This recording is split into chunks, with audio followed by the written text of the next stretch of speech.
আপত্তি উপেক্ষা করে ভারতের পক্ষ থেকে গত ৫ আগস্ট দিল্লিতে মানবতাবিরোধী অপরাধে মৃত্যুদণ্ডপ্রাপ্ত শেখ হাসিনাকে সংবাদ সম্মেলন করতে দেয়ায় যখন ঢাকা-দিল্লি সম্পর্কের ক্ষেত্রে চরম অস্থিরতা তৈরি হয়েছে, ঠিক সে মুহূর্তে আবারও তৎপর হয়েছে বাংলাদেশে কার্যক্রম নিষিদ্ধ আওয়ামী লীগ।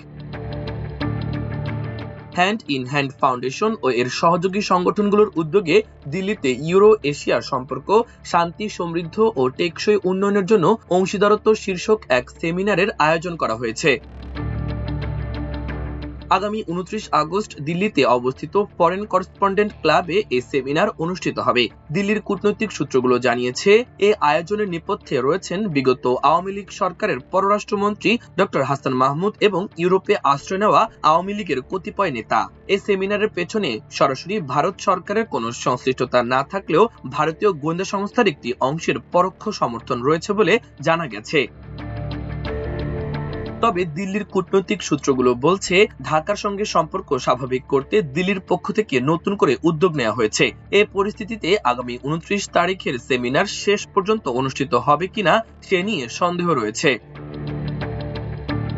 সেমিনারের মূল প্রতিপাদ্য ইউরোপ ও এশিয়ার মধ্যে শান্তি, সহযোগিতা, মানবাধিকার ও অর্থনৈতিক উন্নয়নের কথা বলা হলেও মূলত বাংলাদেশের বর্তমান পরিস্থিতি এবং আওয়ামী লীগের ভবিষ্যৎ রাজনীতি নিয়ে আলোচনা হতে পারে। আওয়ামী লীগ আসলে তাদের বিরুদ্ধে আরোপিত নিষেধাজ্ঞা এবং শেখ হাসিনা সহ অন্য নেতাদের বিরুদ্ধে দেয়া রায়ের বিষয়টিকে আন্তর্জাতিক অঙ্গনে তুলে ধরার চেষ্টা করছে। সেমিনারে পলাতক বাংলাদেশি রাজনীতিবিদ, কূটনীতিক, কথিত মানবাধিকার কর্মীদের পাশাপাশি ভারতের কয়েকজন সাবেক কূটনীতিকেরও অংশ নেয়ার কথা রয়েছে।